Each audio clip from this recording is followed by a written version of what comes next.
denunciou no Evangelho de Mateus e pedindo, gente, não fala, ô leproso, não conta para ninguém, vai lá e cumpre o teu rito com o sacerdote e fique em paz, segue a sua vida, não precisa, por quê? Porque eu não vou reinar aqui por um reino político terreno, onde a minha imagem vai aparecer e eu vou dominar pela força e pelo poder.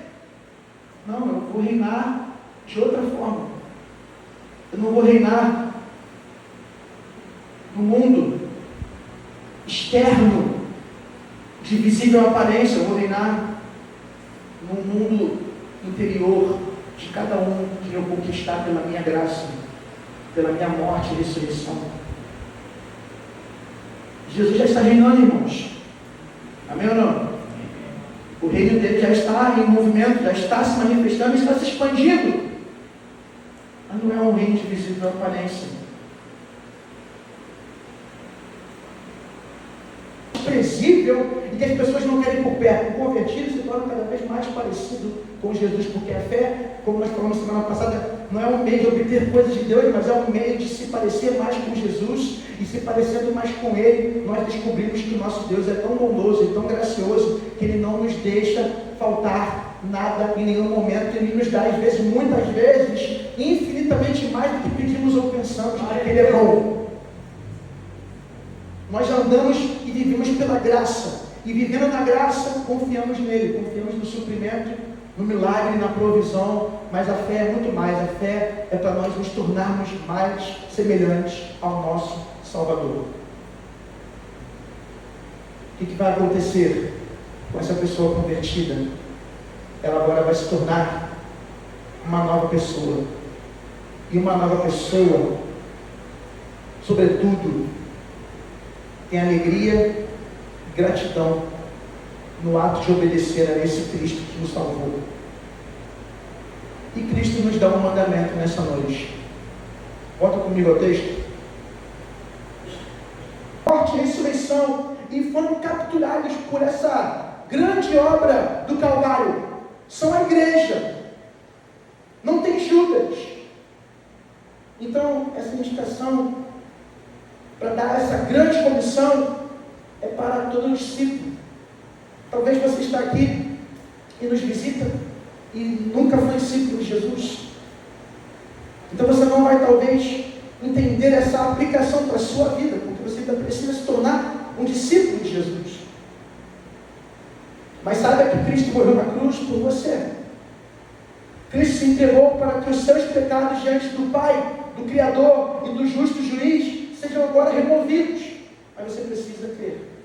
Você precisa deixar o pecado. Você precisa confiar em Cristo. Você precisa dar um passo de fé na presença, na direção dele. Agora, talvez tem gente aqui que não foi discípulo, não é mais. Já transitou, já ouviu, já creu, já caminhou, mas não caminha mais. E o Senhor te trouxe aqui, muito provavelmente, porque Ele quer dizer para você que Ele te chamou para isso. É o seu lugar. O seu lugar é na videira. E você só vai viver se você estiver enxertado e vivendo por meio dela. Talvez as suas ansiedades, talvez as suas crises, talvez as suas angústias, talvez o seu sofrimento, talvez as suas dores são explicadas pelo fato de você não estar no lugar onde Deus chamou você para estar eternamente. Ele te chamou para viver com Deus. E tem gente que já é discípulo e que está aqui. Essa palavra é especialíssima para você, porque muita coisa que vai mudar nesse mundo vai mudar através daquilo que de fato nós vamos realizar. Cristo já realizou aquilo que não poderíamos realizar, e agora Ele nos dá uma realização que nós temos que fazer. Se não fizermos, não entendemos ainda o que é ser discípulo. O que é, pastor? Passa para mim o versículo 17, por favor. O texto vai dizer que esses discípulos o viram, e alguns o adoraram, e alguns duvidaram. Há duas maneiras de entender esse duvidar.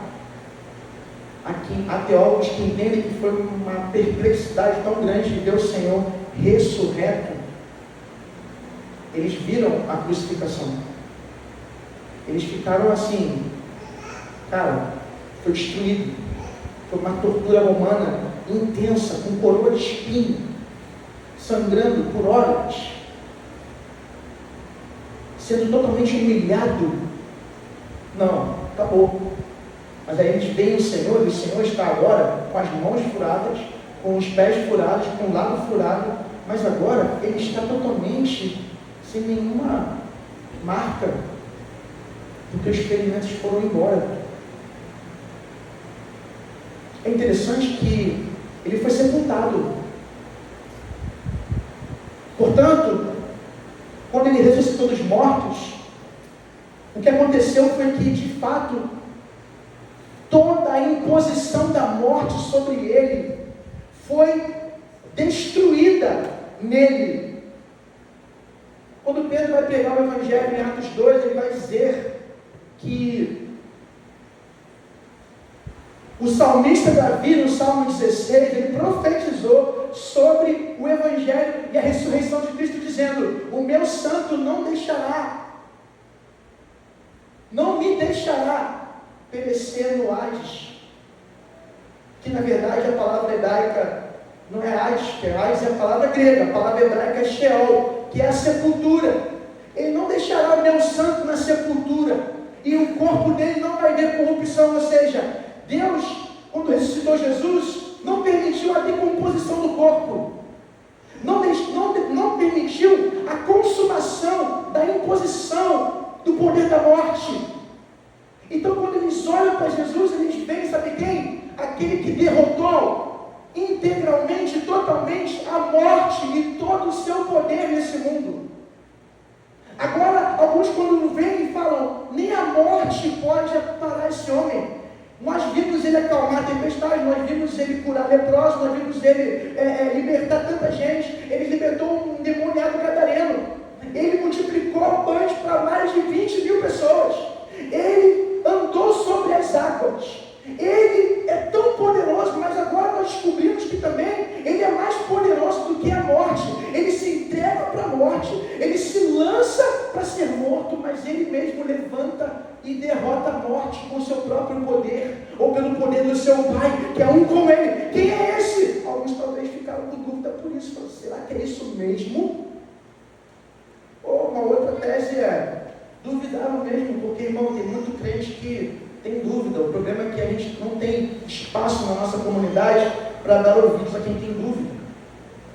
O problema é que todo mundo dentro da igreja evangélica mostra muita certeza, muita firmeza. A gente parece muitas vezes, desculpa aí, uma autocrítica, mas a gente parece um monte de super-herói que tem sempre coisa boa para dizer. Parece que a nossa vida é um Instagram, 24 horas por dia, que tem que só mostrar o lado bom. Mas, irmão, até cristão permite dúvida, até cristão permite um Tomé dizer assim, se eu não vir com os meus olhos, se eu não tocar no lado dele, de modo nenhum vou crer. E o Senhor volta para Tomé, sabe por quê? Porque Deus não se escandaliza com as nossas dúvidas e crises. Talvez você está aqui nessa noite sofrendo com crise de fé, talvez você foi ferido na igreja, talvez você foi desamparado no caminho, e você pensa assim, eu não vou ficar naquele lugar de um monte de hipócrita, moralista religioso. Só que eu vou dizer uma coisa para você, existe uma igreja dentro da igreja, uma igreja que entende que não é sobre moral, é sobre ser salvo pela graça de Deus, é o Evangelho que nos conduz, é a bondade dele que nos alcança, é ela que vai nos seguir, é o amor dele que basta para que nós possamos de fato viver a vida cristã. Alguns duvidaram. Versículo 18, então, Jesus se aproximou deles. E agora eu queria que você me desse um pouco mais de atenção. Quando Jesus se aproxima deles, ele vai dizer, toda a autoridade me foi dada nos céus e na terra. Toda a autoridade. Talvez você não sabe o que está escrito ali nas entrelinhas. Sabe o que ele está dizendo ali? Eu sou quem eu disse que vocês, quem vocês disseram que eu sou, na verdade. Vá comigo em Mateus capítulo 16. Ele já estava indo para uma região que não é o normal para ele. Já apontando que o Evangelho não seria apenas anunciado em Israel. É lá que ele vai perguntar aos discípulos o seguinte: perguntou aos discípulos, quem os outros dizem que o Filho do Homem é? Eles responderam, alguns dizem que é João Batista, outros Elias, e ainda outros Jeremias ou um dos profetas. E vocês? Perguntou ele, quem vocês dizem que eu sou? Ele pergunta agora para a igreja. E aí Pedro, não falando por si só, mas falando pelo Espírito, pelo próprio Deus, ele vai dizer, Simão Pedro, tu és o Cristo, o Filho do Deus vivo. Respondeu Jesus, feliz é você, Simão, filho de Jonas, porque isto não me foi revelado por carne ou sangue, mas por meu Pai que está nos céus. E eu lhe digo que você é Pedro, e sobre esta pedra edificarei a minha igreja, e as portas do inferno, do Hades, não poderão vencê-la. Ele está dizendo assim, Pedro, você, porque ele não disse, tá? Você é o Papa da igreja, ele não falou isso. Você é o fundamento da igreja, não disse isso. A igreja não está fundada no homem, está fundada na revelação que Deus Pai deu a um homem chamado Pedro, dizendo, Jesus é o Cristo. A palavra Cristo no hebraico é Machia, é Messias. O Messias, ele tinha um triplo ofício, profeta, sacerdote e rei. Ele está dizendo, Pedro, inspirado e revelado por Deus pelo Espírito, você, Senhor, tu és o profeta. Moisés disse lá em Deuteronômio que um dia viria um homem, um profeta maior do que ele, e que Israel deveria ouvi-lo. O profeta é aquele que anuncia a revelação de Deus, é aquele que comunica. Portanto, os apóstolos, depois, ao escrever o Novo Testamento, vão dizer que Jesus é a sabedoria de Deus, é o Logos de Deus, é o conhecimento de Deus. Jesus é a verdade, a palavra encarnada, o Verbo se fez carne e habitou entre nós, e vimos a sua glória, glória como do unigênito do Pai, cheio de graça e de verdade. Jesus é a proclamação viva, encarnada da palavra criadora e salvadora de Deus para esse mundo. Jesus é profeta, Jesus é sacerdote, ele é sacerdote, ele é o sacrifício e ele é o altar onde o sacrifício acontece. Ele não é sacerdote segundo a linhagem de Arão, mas segundo a ordem de Melquisedeque, um homem ancião de dias que não tem começo nem fim. Ele é sacerdote dentro de uma linhagem eterna, celestial, para que ele pudesse fazer um sacrifício de dimensão universal e eterna, porque ele, Jesus, reúne em si mesmo a divindade total.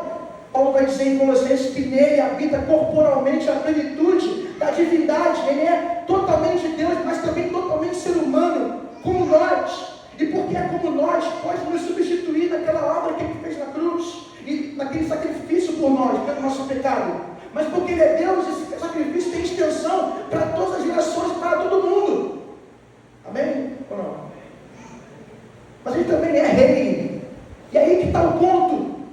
Ele está dizendo, você, Pedro, não está falando algo da tua cabeça. Você está falando algo que Deus revelou para você. E é a realidade ao qual eu fundo, eu estabeleço. Essa é a rocha. Jesus vai dizer em Mateus capítulo 7, do 28 em diante, 24 em diante, melhor dizendo, que se alguém ouve as minhas palavras e pratica, é semelhante a alguém que construiu a casa sobre a rocha. Pode vir os ventos, pode vir os rios transbordarem, pode vir as ondas violentas, pode vir a catástrofe, mas ela vai permanecer de pé, porque ela foi firmada na rocha. A rocha é a verdade de Jesus Cristo. Ele é o Cristo, ele é o profeta verdadeiro, ele é o sacerdote verdadeiro, e ele é o rei eterno, aquele que é filho de Davi. O próprio Davi anunciou que esse reino dele não teria mais fim, e que Deus tiraria do Hades aquele santo que poderia levantar esse povo de Deus, esse Israel novo, esse Israel agora espiritual. Jesus é o filho de Davi. Jesus é o rei eterno, o rei prometido das Escrituras. Ele é.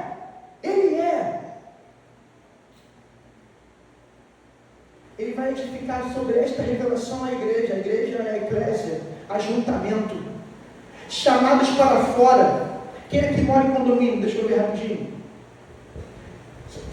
Quem mora em condomínio? De casa, de apartamento. Tem assembleia lá que você não vai, certo? A assembleia de condomínio é igual a assembleia que a gente fez aqui semana passada. Igreja é justamente o ajuntamento daqueles que foram chamados para fora de seus lares, dos seus ambientes familiares e de conforto e de privacidade, e nós nos expomos aqui a uma comunidade, uns aos outros, e nos ajuntamos para tratar de assuntos não sobre o encanamento, a pintura e a falta de pagamento e inadimplência, mas sobre o reino de Deus, sobre a expansão do reino. Então Jesus fala, eu vou edificar o meu ajuntamento de pessoas que são meus discípulos, comprometidos com a minha palavra, com o meu ensino e com a minha vontade, e essas pessoas que vão de fato pertencer a essa comunidade que é a igreja, esses salvos pela minha graça, que agora andam em boas obras, eles vão se unir, eles vão se ajuntar, eles vão se reunir, e as portas do Hades, irmãos, aqui não é apenas os demônios que estão com foice, que estão fazendo... Até porque, meu irmão, muitas vezes pessoas endemoniadas estão totalmente conscientes, vendendo Jesus por 30 moedas de prata, subvertendo o evangelho para enriquecimento próprio. Tem muita gente que Satanás entrou e só está fazendo a pessoa agora viver apenas focada em poder e dinheiro, em satisfação própria. Aqueles que estão escravizados à pornografia, escravizados à bebida, escravizados ao mal, escravizados à ira, escravizados a qualquer tipo de mal presente nesse mundo, simplesmente são pessoas governadas e dirigidas e estão debaixo do império das trevas, cujo imperador, que não é rei, que rei serve o povo, o imperador domina o povo, o imperador arranca o couro do povo, arranca o dinheiro, a liberdade do povo. Esse imperador desse mundo de trevas se chama o príncipe desse mundo, o diabo. Mas Jesus veio para desfazer as obras do diabo. E para que esse reino comece a se manifestar, algo deveria acontecer. O Hades não poderia suportar o poder da ressurreição de Cristo. E não suportou. Glória a Deus por isso. Porque Cristo ressuscitou. A nossa fé não é vã. A nossa confiança não é limitada a tempo, espaço e circunstâncias. Podemos continuar confiando, mesmo quando as coisas não dão certo. Porque Cristo ressuscitou, agora nós podemos nos levantar e viver o plano e o propósito dele para nós, que é viver agora uma vida marcada pela santidade, não pelo pecado. Crescendo em arrependimento, crescendo em fé. Os convertidos são a igreja, e as portas do inferno não prevalecerão, no sentido de, mesmo que a morte venha, a igreja não vai parar. A igreja continua militando. Quantos cristãos já morreram? Até mesmo de maneira cruel, como os próprios apóstolos, todos eles, exceto João. Quantas pessoas morreram pelo Evangelho?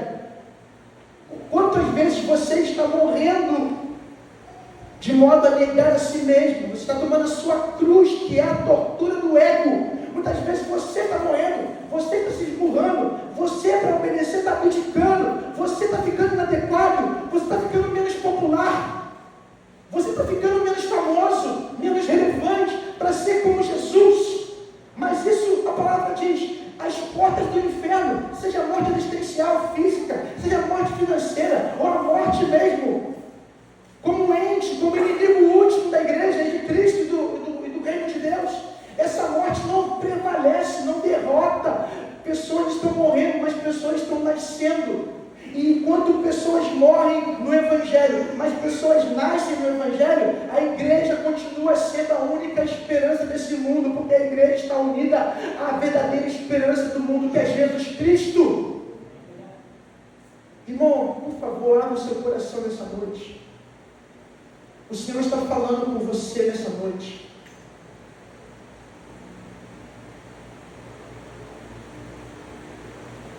Nós não fomos chamados para a morte. Nós fomos chamados para a vida. O teu casamento está morrendo. A sua alegria está morrendo. A sua esperança já morreu.